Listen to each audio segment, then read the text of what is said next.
இன்னைக்கு 6 வயசு குழந்தையில இருந்து 60 வயசு பாட்டி வரைக்கும் ஒரே பேச்சு தான். விஜய் ஜெயிக்க போறாரா இல்லையா? இந்த மாதிரி ஒரு election wave, election heat, election excitement இதுக்கு முன்னாடி இருந்திருக்கானா பெரிய கேள்விக்குறி தான். ஓட்டு போட போறவங்க மட்டும் இல்லாம ஓட்டு போடுற வயசுல இல்லாதவங்க கூட 14-16 வயசு கூட சொல்லல, 10 வயசுக்கு கீழே உள்ள குழந்தைங்க கூட அவங்க அம்மா அப்பா தாத்தா பாட்டி கிட்ட நீங்க இவருக்கு தான் ஓட்டு போடணும்னு சொல்லி ஓட்டு போட வச்சிருக்காங்க. இதுக்கெல்லாம் காரணமான அந்த ஒரு பெயர், அந்த ஒரு கட்சி, அந்த ஒரு சத்தம். ஆனா அந்த சத்தம் செயின்ட் ஜார்ஜ் கோட்டைக்குள்ள போகிற அளவுக்கு கேட்க வாய்ப்பு இருக்கா? 2 பொலிட்டிக்கல் ஜெயின்ஸை பீட் பண்ற அளவுக்கு அந்த சத்தத்துக்கு வலிமை இருக்கா? அதுக்கான பதில் தான் இந்த வீடியோல தேட போறோம். வாங்க பார்க்கலாம். திஸ் இஸ் டீ கதை எபிசோட் 2. அந்த புது தேர்ட் ஃப்ரண்ட், அந்த புது ஆல்டர்னேட்டிவ் ஃபோர்ஸ் தான் டிவிகே, தமிழக வெற்றி கழகம். விஜய் அவர்கள் அரசியல் கட்சி தொடங்கின நாள்ல இருந்தே 2 பேரோட இவர் கம்பேர் பண்ணி பேசிட்டு இருக்கோம். ஒன்னு சிரஞ்சீவி, இன்னொன்னு எம்ஜிஆர். விஜய் சிரஞ்சீவி மாதிரி அரசியல்ல தோல்வி அடைய போறாரா, இல்ல எம்ஜிஆர் மாதிரி அரசியல் களத்தையே மாத்தி அமைக்க போறாரா? ஆனா ஏன் இந்த 2 எக்ஸ்ட்ரீம் மட்டுமே பேசுறோம்? பல நடிகர்கள் வந்திருக்காங்களே, பல பேர் இன்னும் அரசியல் இருக்காங்களே, அவங்க கூட எல்லாம் கம்பேர் பண்ணாம ஏன் எம்ஜிஆர் சிரஞ்சீவி? அதுக்கான பதில் தான் கூட்டம், அவருக்கான மக்கள் கூட்டம். இந்த கூட்டம் எல்லாமே ஓட்டா மாறுச்சுன்னா இவர் எம்ஜிஆர், மாறலைனா இவர் சிரஞ்சீவி. ஆனா விஜய்னு இல்ல, எந்த ஒரு புது வேவ் வந்தாலும் அதை ஒரு பாஸ்ட் எக்ஸாம்பிள் கூட கம்பேர் பண்ணி மட்டுமே கடந்து போயிட முடியாது. அதுவும் விஜய நிச்சயமா முடியவே முடியாது. இத்தனை வருஷமா மேஜரா 2 கலரை தான் நம்ம இந்த மாதிரி எலெக்ஷன் டைம்ல பார்த்துட்டு இருந்திருப்போம். இப்ப புதுசா அதிக அளவுல ரெட் அண்ட் எல்லோவை பார்க்க முடியுது. அதிக அளவுலனா ரொம்ப அதிக அளவுல. இவர் எந்த ஊருக்கு போனாலும் அந்த ஊர் ஸ்தம்பிச்சு போகுது. கூட்டம் கூட்டணும்னா பணம் கொடுக்கணும், பிரியாணி கொடுக்கணும், கொடுத்தாலும் கூட்டம் கூட்டுறது கஷ்டமா இருக்குன்னு இருந்த நிலைமையில குழந்தைங்களை எடுத்துட்டு வராதீங்க, கர்ப்பிணி பெண்கள் வராதீங்க, முதியவர்கள் வராதீங்கன்னு அந்த கட்சி அறிக்கை விட்டாலும் அப்படிதான் வருவோன்னு எல்லாரும் கூட்டமா இவரோட பிரச்சாரத்துக்கு வரதை பார்க்க முடியுது. இது மட்டும் இல்லாம ஓட்டு போடுறதுக்கு இவ்வளோ எக்ஸைட்டடா வெயிட் பண்ணி பார்த்ததே இல்ல. வெயிட் கேரளால சன்னி லியோன் வந்தப்ப கூட தான் கூட்டம் வந்துச்சு. முன்னாடி பார்த்த மாதிரி சிரஞ்சீவிக்கும் தான் கூட்டம் வந்துச்சு. ஆனா இந்த கூட்டம் எல்லாம் ஓட்டா மாறுமா? 30 வருஷமா சினிமால மட்டுமே பார்த்த ஒருத்தர் எங்க ஊருக்கு வராரு, எங்க வீட்டு பக்கத்துல வராருன்னா நிச்சயமா எல்லாரும் பார்க்க தானே போறோம். அதுக்காக நான் அவருக்கு தான் ஓட்டு போடணும்னு அவசியம் இல்லைல்ல. Fair enough. இது வரைக்கும் அரசியல்ல ஒரு புயலா வந்த எல்லாருக்குமே கூட்டம் வந்திருக்கு. ரொம்ப ரீசெண்டா கூட பீகார்ல பிரசாந்த் கிஷோர் பெரிய அளவுல ஜெயிக்க போறாருன்னு எதிர்பார்த்தோம். ஆனா என்ன நடந்துச்சு? பெரிய தோல்வி. கமல்ஹாசன் அவர்கள் கட்சி தொடங்கி பெரிய எதிர்பார்ப்பு இருந்துச்சு. அவர் கட்சி என்னாச்சு? இப்ப எங்க இருக்கு? இப்ப எங்க இருக்காரு? இது மாதிரி சிவாஜி கணேசன், கார்த்திக், கேப்டன் விஜயகாந்த்னு பல நடிகர்கள் அரசியலுக்கு வரப்போ அவரை பார்க்க கூட்டமா மக்கள் வந்தாங்க. ஆனா விஜயகாந்த் அவர்களை தவிர யாருமே அரசியல்ல சொல்லிக்கிற மாதிரி ஒரு இடத்துக்கு போனாங்களா? இல்ல. விஜயகாந்த் அவர்களும் ஒரு கட்டத்துக்கு மேல உடல் நலம் சரியில்லாம போய் அவரோட மறைவுக்கு அப்புறம் அவரோட கட்சி டிஎம்டிகேவோட ரீசன்ட் நிலைமை 0.5% ஓட் ஷேர். சோ கூட்டம் ஓட்டா மாறாது. But wait. அப்ப எம்ஜிஆர் என்ன சொல்றது? ஆந்திரால என்டிஆர் என்ன சொல்றது? அவங்களுக்கு கூடின கூட்டம் எல்லாம் ஓட்டா மாறுச்சே.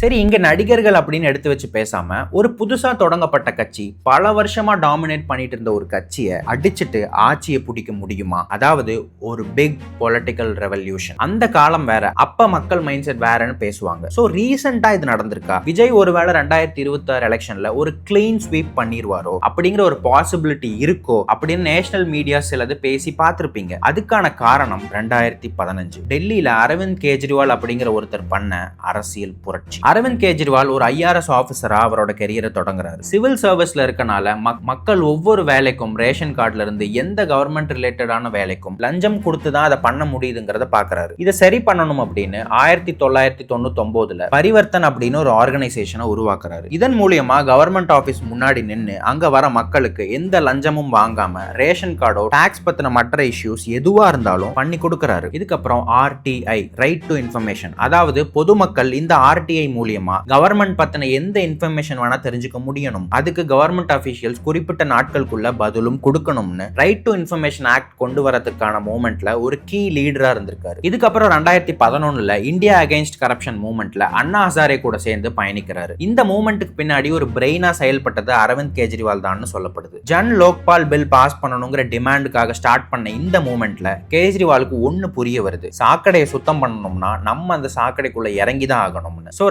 2012 ஆம் ஆத்மி பார்ட்டியை தொடங்கி ப்ரூம் ஸ்டிக்க சின்னமா வச்சு 2013 டெல்லி ஸ்டேட் எலெக்ஷன்ல போட்டி போடுறாரு. இங்கதான் ஒரு சின்ன கம்பாரிசன். எப்படி இன்னைக்கு விஜய் கட்சி ஆரம்பிச்ச 2 வருஷத்துல 50 வருஷம் இரு பெரும் திராவிட கட்சிகளோட டாமினன்ஸை பிரேக் பண்ணிட முடியுமாங்கிற கேள்வியும் அன்னைக்கு அரவிந்த் கெஜ்ரிவால் முன்னாடியும் இருந்துச்சு. புதுசா கட்சி ஆரம்பிச்ச உடனே சிஎம் ஆகிட முடியுமா, எல்லாத்தையுமே மாத்திர முடியுமா? அதுவும் டெல்லியில காங்கிரஸ் அதுக்கு முன்னாடி ஒரு தடவை இல்ல 2 தடவை இல்ல கான்சிக்யூட்டிவா 3 தடவை கண்டினியூஸா ஆட்சியில் இருந்திருக்காங்க. கேஜ்ரிவாலால 15 வருஷம் காங்கிரஸோட டாமினன்ஸை உடைச்சிட முடியுமான்னு கேள்வியும் கிண்டலும் பண்ணாங்க. ஆனா மக்கள் மனசுல என்ன இருக்குன்னு யாருக்கு தான் முழுசா தெரிஞ்சுக்க முடியும். 2013 எலெக்ஷன்ல காங்கிரஸ் வெறும் 8 சீட்டு ஜெயிச்சு பிஜேபி 31 சீட்டும் ஜெயிச்சாங்க. The man Arvind Kejriwal 28 seat ஜெயிச்சாரு. காங்கிரஸ் தன்னோட சேர்த்துக்கிட்டு சந்திச்ச முதல் எலெக்ஷன்லயே சிஎம் பதவி ஏற்கிறார். பட் பதவி ஏற்ற அப்புறம் ஜன் லோக்பால் பில்ல பாஸ் பண்ண காங்கிரஸும் பிஜேபியும் விடாதனால, தனக்கு சிங்கிள் மெஜாரிட்டியும் இல்லாதனால 49 நாள்ல பதவியை ரிசைன் பண்றாரு கெஜ்ரிவால். இதுக்கப்புறம் நடந்ததுதான் தரமான சம்பவம். 2015ல திரும்ப எலெக்ஷன் நடக்குது. அதுல என்ன ஆச்சு தெரியுமா? 70க்கு 67 சீட் ஜெயிச்சு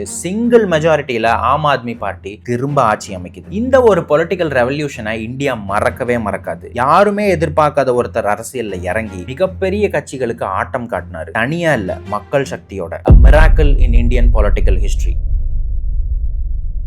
அரவிந்த் கெஜ்ரிவாலோட அரசியல் நமக்கு ஒரு விஷயத்தை தெளிவா புரிய வைக்குது. எந்த சர்வேயும் பழைய அரசியலையே பார்த்து பார்த்து சலிச்சு போன மக்களோட மனநிலைமைய கணிக்கவே முடியாதுன்னு. ஸோ எம்ஜிஆர், என்டிஆர் மாதிரி நடிகர்களும் சரி, அரவிந்த் கெஜ்ரிவால் மாதிரி ஆக்டிவிஸ்ட் டு பாலிட்டிஷியனும் சரி, ஒன்னு நம்ம எல்லாருக்கும் சொல்றது என்னன்னா, miracle is very much possible in politics. கேள்வி என்னன்னா, எல்லாத்தையும் தாங்கி நிக்க நீ தயாரா? மக்கள் கூட்டம் வரட்டும், நீ நிக்க தயாரா? கொஞ்சம் பிரச்சனை வந்தாலோ, உன் மேல அவதூறு பரப்புனாலோ கட்சி எடுத்துட்டு போய் வேற கட்சிட்ட அடமானம் வச்சிட மாட்டியா? உன்னை நம்பி ஓட்டு போடலாமா? விஜய் சினிமால இருந்தே அவரோட விஜய் மக்கள் இயக்கம் மூலியமா அவரால் முடிஞ்ச உதவிகளை அவரும் அவரோட ஃபேன்ஸும் செஞ்சுட்டு வந்தாங்க. விஜய் பயிலகம், ரத்த தான முகாம் அப்படின்னு. இதை பெரிய விஷயமா பேசல, ஏன்னா கோடி கணக்கில் சம்பாதிக்கிற நீங்க இதை பண்ணி தான் ஆகணும். சூர்யா அவர்கள் கூட அகரம் மூலியமாவும் ஃபேன்ஸ் மூலியமாவும் பல உதவிகள் பண்ணிட்டு தான் இருக்காங்க. விஜய் அங்கங்க படங்கள்ல அரசியல் வசனங்கள் பேசுறதும் அரசியலுக்கான ஹிண்ட் கொடுக்கறதும் பண்ணிட்டு தான் இருந்தாரு. ரொம்ப அரசியல்ல விஜய் பெயர் அடிபட்டது 2013ல தலைவாங்கிற படத்துக்கு வந்த பிரச்சனைனால. டைம் டு லீடுங்கிற டேகை எடுக்கணும், இல்லைன்னா படம் ரிலீஸ் ஆகாதுங்கிற மாதிரி நியூஸ் எல்லாம் வந்துச்சு. அந்த டைம்ல இருந்தே விஜய் படங்களுக்கு தொடர்ந்து பிரச்சனைகள் வந்துட்டே இருந்துச்சு. மெர்சல் படம் ரிலீஸ் ஆனப்போ பிஜேபி தலைவர் ஹெச் ராஜா அவர்கள் விஜய கிறிஸ்டியனா அடையாளப்படுத்தி ஜோசப் விஜய்னு சொல்ல, ஆமா நான் ஜோசப் விஜய் தான் சொல்ற மாதிரி லெட்டர் பேட்ல அறிக்கை வெளியிட்டாரு. 2021ல அவரோட விஜய் மக்கள் இயக்கத்துல இருந்து லோக்கல் பாடி எலெக்ஷன்ஸ்ல போட்டி போட்டாங்க. இதுல 100க்கும் மேற்பட்ட பேர் ஜெயிச்சாங்க. இதுக்கப்புறம் தான் டைரக்ட் பாலிடிக்ஸ். February 2, 2024ல தமிழக வெற்றி கழகம்ங்கிற ஒரு கட்சியை அபிஷியல்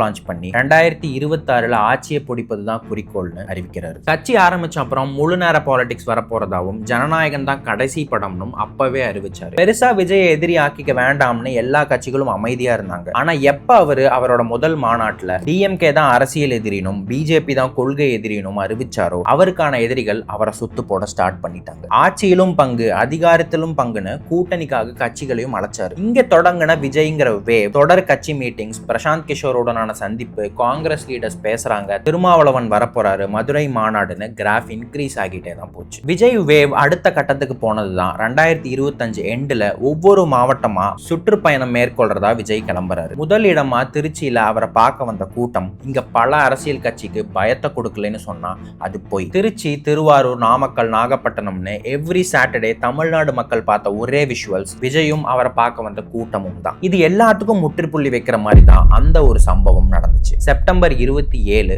கரூர்ல பிரச்சாரம் பண்ண வந்த விஜய் அவரை பார்க்க வந்த மிகப்பெரிய கிரவுட்ல ஸ்டாம்பீட் ஏற்பட்டு 41 அப்பாவி மக்கள் இறந்து போனாங்க. இதுதான் விஜய் அரசியல்ல dark night of the soul.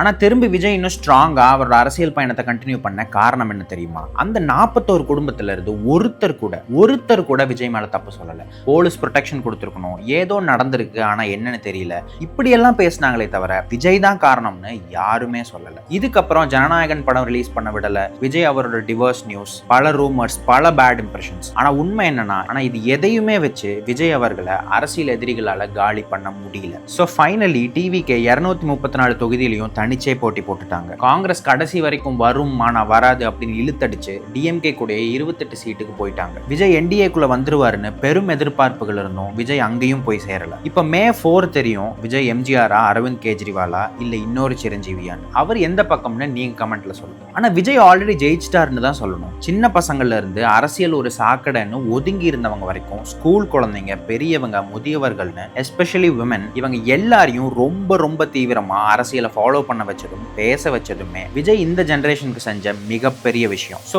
ஒன்னு நிச்சயமா சொல்லலாம், இனி தமிழக அரசியல் விஜயை சுத்தி தான் நடக்க போகுது. விஜய் முதல் எலெக்ஷன்லயே ரெவல்யூஷன் உண்டு பண்ண போறாரா இல்ல தோல்வியை சந்திக்க போறாரான்னு பொறுத்திருந்து பார்ப்போம். மீண்டும் சந்திக்கும் வரை நன்றி.